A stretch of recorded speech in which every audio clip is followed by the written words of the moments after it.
What's up, guys? This is the Honest Outlaw here, and today we're going to be talking about the FK BRNO 7.5mm field pistol. So what is this pistol? It is a semi-automatic pistol holding 16 rounds of 7.5mm. It is capable of extreme accuracy and light enough to be carried around all day, whether it be in a hunting or fishing capacity like a trip to Alaska, for example, where you were worried about bears, or if you're in the military and you need to go hands-free for most of the time, but you still need the capability to protect yourself or even go on offense if need be. It would make an interesting choice for home defense as well, if you wanted something quick and powerful but still able to go hands-free in case you needed to move something like small children, wanted to be more mobile, or for whatever reason you'd want to use a pistol for home defense. The power and speed of this would give you an advantage over most other pistols. It's basically as portable as a handgun with the ballistic capability of a small caliber rifle, so you kind of get the best of both worlds without sacrificing too much power. It also looks great, and the cool factor alone could make you want to own it and shoot it regardless of whether you're going to actually use it for serious use. Let's take a look in the box here really quick just one more time and show you that it does come with a holster. I'm not sure about holster availability, but it does come with one, a belt holster. That worked fine, I would say. If you own this pistol and you're going to carry it all day, you might want to upgrade to something like a Kydex, or at least a leather with a Kydex insert, but this is pretty good considering it comes with it.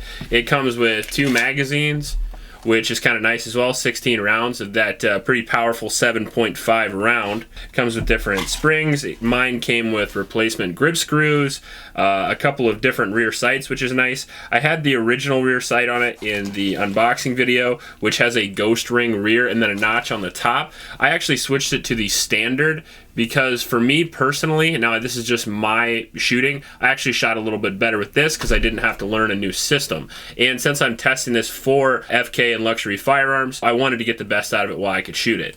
Now that we got the box out of the way, let's talk about the round and the handgun. Now this is a new design, brand new design with a lot of R&D, and there will only be 1,001 guns made for the United States. So if you like this gun and you want to get into it, I would get in touch with Luxury Firearms, who is the distributor, as soon as possible. Now even though the guns are going to be limited, the ammo apparently is not. That's something I said in the unboxing video that I was apparently incorrect about. I actually talked to them about that afterward. They said even if you wanted 200,000 rounds, they were ready to go. Ammunition is not limited at all, even though the quantity of the firearms are. The ammo will be very similar to 44 mag ammo in price. As I said again, I didn't buy the ammo. It was given to me to test the firearm, but they told me it was right around 44 mag. The round itself, as you see here, is a bottleneck cartridge. Like I said, it looks a lot like a neck-down rifle cartridge. Again, kind of similar to a 7.62 x 25 Tokarev. But it does have about the power of a lower end 44 or a 30 carbine, very similar to 30 carbine levels of power, which is actually pretty interesting considering it does remind me of the M1 carbine done correctly. The idea of the M1 carbine anyway. Soldiers that are not necessarily in the front line but still need the capability to defend themselves without having to carry a full-size rifle, you can even equip this pistol with a shoulder stock and essentially make it almost as accurate as, let's say, a subgun, something like that. Kind of the M1 carbine concept taken a couple of steps further with the weight of a 1911 pistol. Now as far as the power of the bottleneck cartridge goes, it is a 100 grain bullet going 2,000 feet per second, and it has a little bit over 800 pounds of muzzle energy. Now I'm going to compare it to some stats here, and the first one that people talked about the most was the 10mm, and that's about 175 grains, 1,200 feet per second with about 650 foot-pounds of muzzle energy. So that runs about somewhere between 150 and 200 foot-pounds shorter than the 7.5mm, so about 3/4 as powerful. 30 carbine, almost exactly the same. A little over double, almost triple the energy of a 45 and the 7.5mm. Now, if you get into something like a 460 Roland, which a lot of people talked about, which is another specialty round, kind of designed for the same thing, you're looking at a 230 grain jacketed hollow point, which is going to be twice the size of bullet, but it's moving a lot slower at right around 1,300 feet per second. Now, you get about the same energy out of the 460 Roland, but you're doing it 2 different ways. Much bigger bullet moving slower, whereas the 7.5 millimeter is a smaller bullet moving much faster. So you get about the same joules of energy essentially, but I think with the faster moving bullet you get a little bit more hydrostatic shock, you get a little bit more temporal cavity, not to mention you get a lot less drop over distance.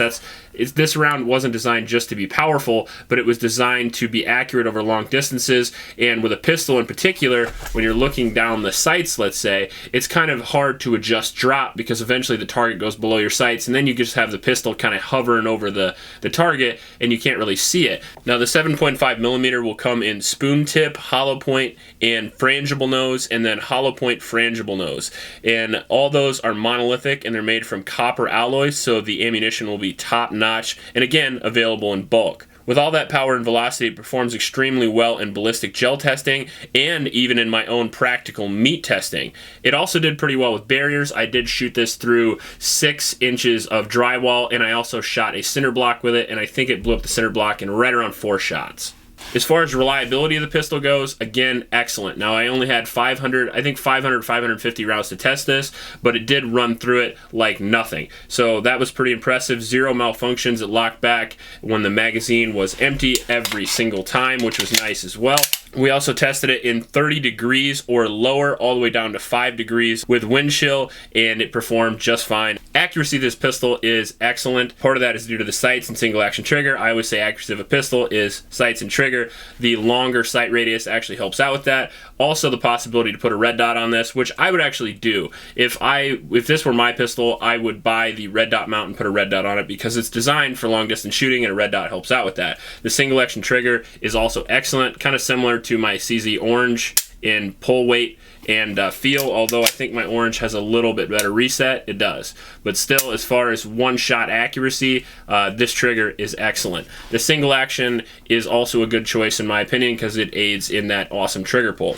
Now, one downside for accuracy that I did notice with more novice shooters, I had my wife shoot this and I had another person shoot this, is that there is a bit of a flinching factor with a caliber or a gun this size. You know, the gun is just a hair bigger than a 1911, and it does mitigate the recoil a great deal. I can show me shooting it, but for shooters that aren't quite as experienced, they're worried about the recoil, so they kind of flinch ahead of time, and that may throw off your accuracy, but once you get used to the pistol, or if you're used to shooting handguns like myself, it was not a problem at all. As far as recoil management, this really is the selling point of the firearm, in my opinion. Maybe not necessarily round, but the handgun in particular, recoil management was pretty insane. Maybe the recoil of a hot 40 caliber and the power a little below 44 mag, right around 30 carbine, is extremely impressive. You know, I could dump a whole mag out of this in a couple of seconds accurately on a target within self-defense distances without much of a problem at all, and I didn't even have to hold on that much. Part of that is due to this kind of weird but kind of excellent grip that they have on the back.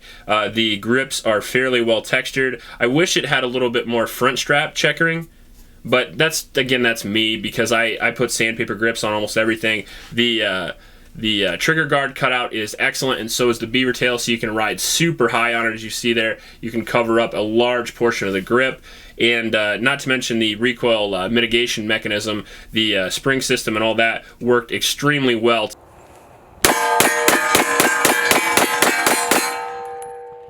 Well, as far as ergonomics go, the controls are extremely smooth, and they should be for the price. The magazine release, all that stuff works incredibly well. Slide release is super easy to use. Safety is very tactile. It's very comfortable. Everything is rounded off. There's no sharp edges or anything like that you'd be worried about catching your hand on. The grips are replaceable, and again, I said the flat portion I originally thought was a little weird because of used to shooting something like a Glock. You're used to that portion filling your hand. It kind of makes your hand flatten on the grip a little bit more, but weirdly enough, it does aid in recoil reduction. So I think that was a nice touch. I imagine there's some R&D that went into that as well. Let's do a quick takedown of this pistol, and I'll show you what's inside it really fast. I'm not just going to do a field strip so you can see a general idea of what's inside of the handgun. I don't want to get too crazy, but this is that channel, as you see here, where that lug sits and the spring system sits. This is actually the first time I've taken this pistol apart, by the way, so hopefully we can get her back together. It was extremely easy. You just match up the two dots here and push out the slide release, similar to a CZ or even kind of a 1911. So it was really easy, really intuitive. So this is the frame itself. You can see the trigger mechanism, things like that. And this is the recoil mechanism that you see here. This spring and this lug right here. And I'm not going to take it down any further than that, but all you have to do is pull this out, pull it out, and you're good to go. Then your barrel comes out as well. But this is what it looks like. People wanted to see the inside of it, and I think leaving it together would give you a better idea of how it looked and how it operates when it goes back and forth. So that's your takedown, essentially. Pretty easy.